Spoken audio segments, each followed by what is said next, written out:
Ана пыди пылғанна үлікінді сарнапшылар асқыз қаймандағы кызлас алдағы ойачақ күндегі олы қыз жақтар.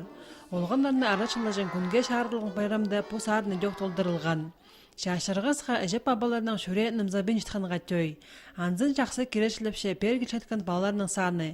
Ишткен чылдайды шағызы шеткелектерінің кінінде елік балы болған. Бүгінгі күнді дизаңмында әжеп абаларының қайышы қалған 94 олған. Псер балалар амдапстың мұнда очередті. Абазадың, бейедің, асқы саймағының үс районға тоқыншасы. Мұнда біздің балалардың тоже басыншалар. Қай балалар дал болса, олардың орнына басқа бала. Балалар мұнда үрдіс бол бейінжелер. Алайба олардың әжеп бабалары нандыра алып алғанча, алайба олғын тұрызын зарып апар жаң пішіктер жемненже. Бұл күні де шұртастың ситік оңдайларында болпырған олғанарға үнетін азылған. Қазының алынча учреждениесі болып.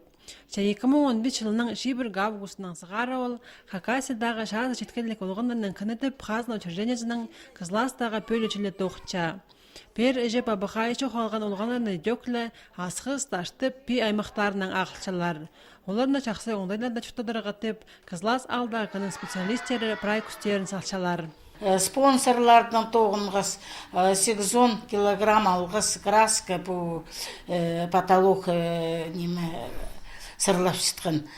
Второй этаж, первый этаж сырласқыз. Ампыстың стенелер сқалған сырлиға.